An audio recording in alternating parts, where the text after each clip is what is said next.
Notion is one of the most powerful tools that I use, but for some people, and a lot of people actually tell me that they're overwhelmed by it.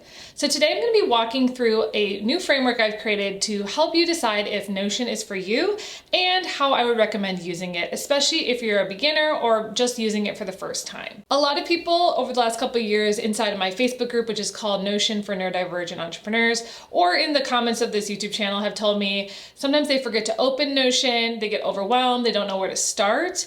And obviously I'm working on redoing my Notion Foundations course. It's coming soon. I'm so sorry I've been delayed on that, but you can sign up for the waitlist below. That is where I teach you guys how to use Notion step by step. But beyond learning Notion, once you learn Notion, what do you then do?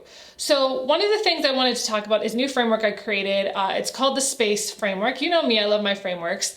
So today I'm going to be walking through a 5-step process to kind of decide if Notion's right for you and how to use it effectively.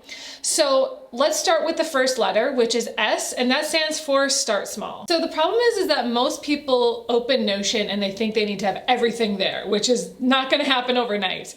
But one of the things I recommend doing is just start with one database. What is your main need for Notion? Is it to create a content calendar? Is it your to-do list?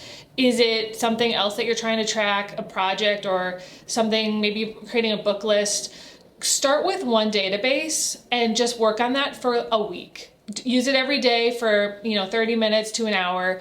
Just see how it works. Try all the different views and make sure you understand how that works. Then maybe add another database that you can, relate back and forth with, which is one of the features of Notion is you can have databases talk to each other and actually just see how that works.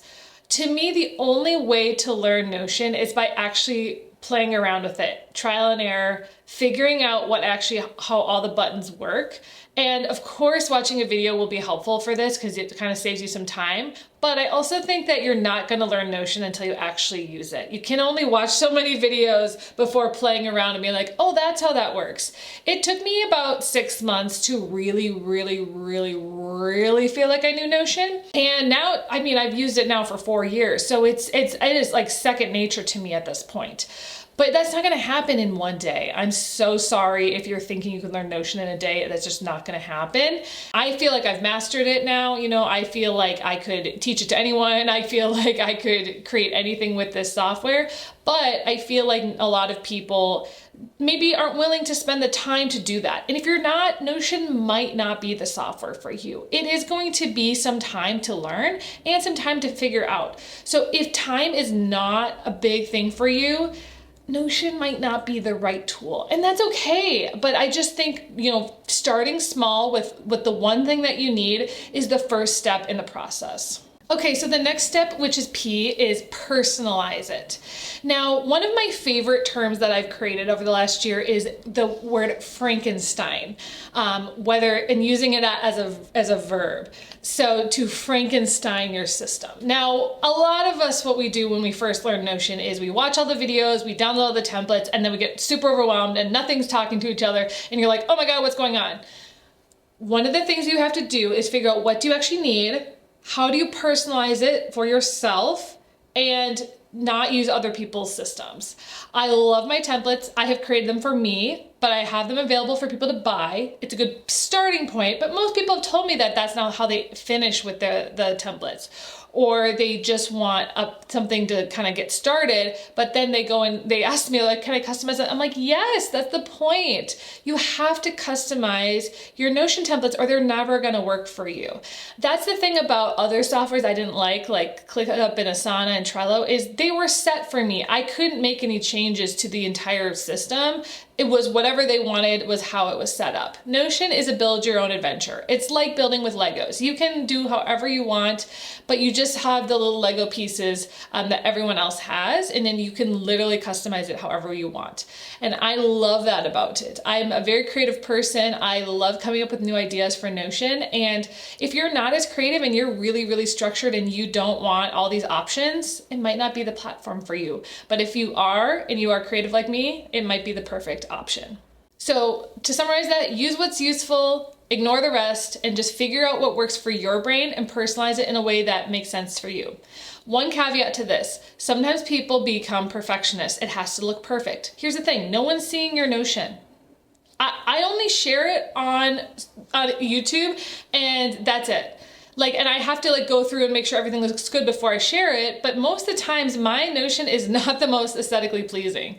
It is kind of just rambling as I go. I just kind of throw things in. Eventually maybe I'll go back and like kind of clean it up. But for me, it's kind of a place where I dump a lot of information. I sort it to the best of my abilities. But for me, it's really a working document that isn't always going to be totally perfect. Moving on from that, A, which is action versus archive. I think this is probably the biggest frustration some people have with Notion is, okay, well, I'm creating all these boards, but there's just stuff on them. I'm not actually doing anything with it.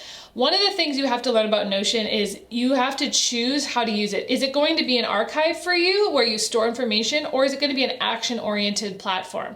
For me, it's a big mix of both, and there are things and there are boards that are just made for me to store information, and there are boards for me just to store ideas and things I'm going to do.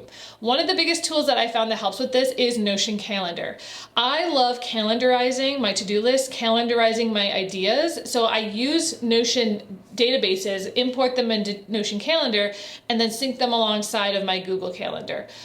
Creating systems for myself, for example, every Tuesday now I come out with a new either podcast or YouTube video. So I know every single week I have that, like at least one thing on the calendar, and then I usually record them on Mondays. So part of my Monday morning, right now I'm filming on a Monday morning, is me blocking into my calendar, film, YouTube video.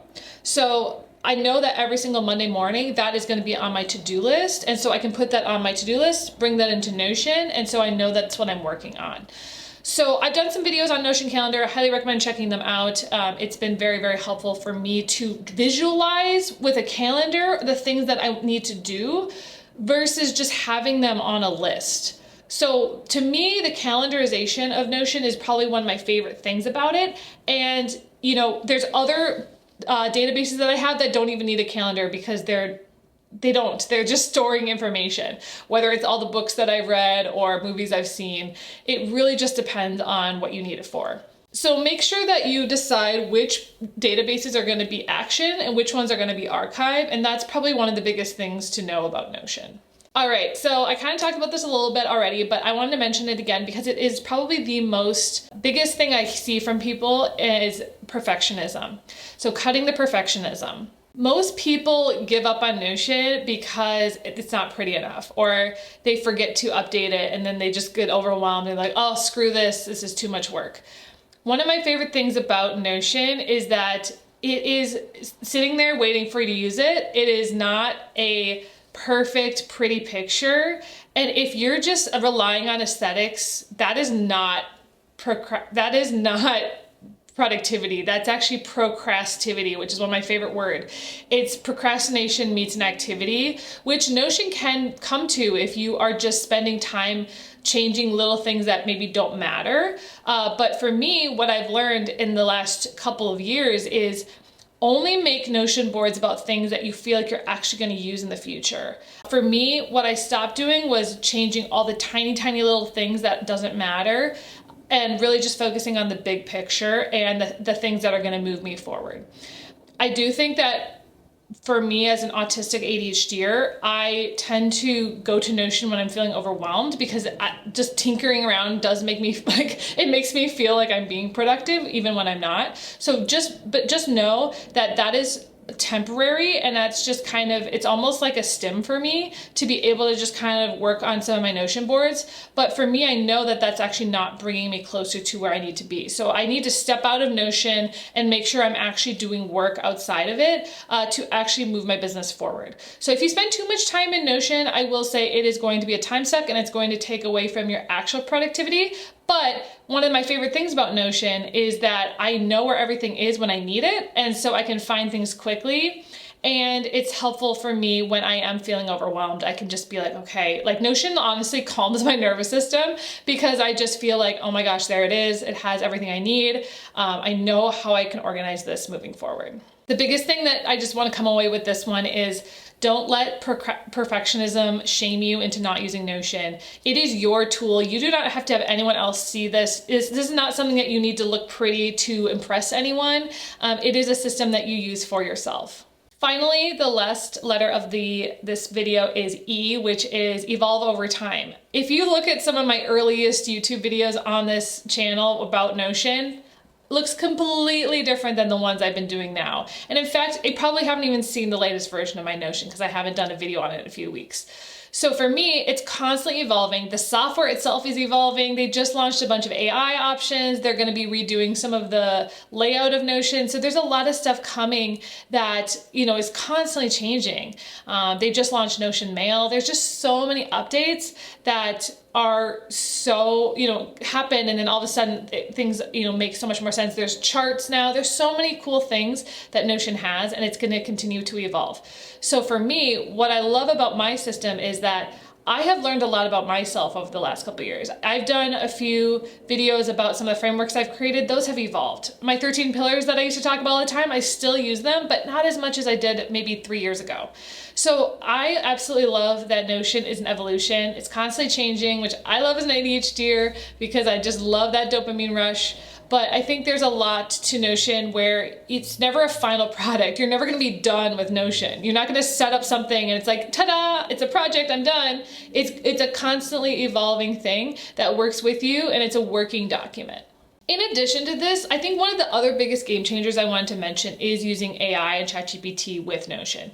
There is now integration with Notion, so you can actually add Notion as an app within ChatGPT. All you have to do is click the little button that says work with, and then you can add Notion, so it can actually read your databases. It can actually create Notion databases for you. There's a lot of really cool tools with ChatGPT. There's also AI functionality within Notion now, which is very sweet. I'm still a big ChatGPT user because I use it for a lot of other things, so I like to use that personally. But for me, I love that ChatGPT gets me out of my head more than Notion does probably. I feel like I love that ChatGPT is more action-oriented for me in terms of ideation or what's my next step, what should I do now? Like it kind of helps me move me along the process, while Notion is more of a place to just store information and kind of, whether it's ideas or things I've done or just tracking things, that's kind of what I use Notion for. When it comes to my photos and videos, I use, Google Photos, which I've got a ton of videos on, and you guys seem to love those as well. So for me, ChatGPT is really more of the action side, and then Notion is more of, again, a little bit more the archive side. So if you haven't checked it out, I do have a template below you can get on my storefront, but I also have my course coming soon. It's relaunching 2.0. It was supposed to launch a couple months ago, but I have been so busy with work. But I'm hoping that by end of June, I will have it ready to go. I'm gonna be completely redoing it. And so that's gonna be super exciting. And so make sure to sign up at notionfoundations.com to the wait list. And if you've already bought in the course, the new version will be coming for free to you. Right now it is kind of down, so I'm kind of working on it behind the scenes, but I'm so excited for Notion Foundations 2.0. If you haven't joined my Facebook group and my Substack, which is my main thing that I'm doing nowadays, jennaredfield.substack.com, you'll get weekly updates about my YouTube channel, my podcast, and all the stuff that's going on in my world and productivity, health, mental health, all sorts of things. Make sure to subscribe, and I hope to see you guys next time. Thanks for subscribing, and I'll see you guys later. Bye!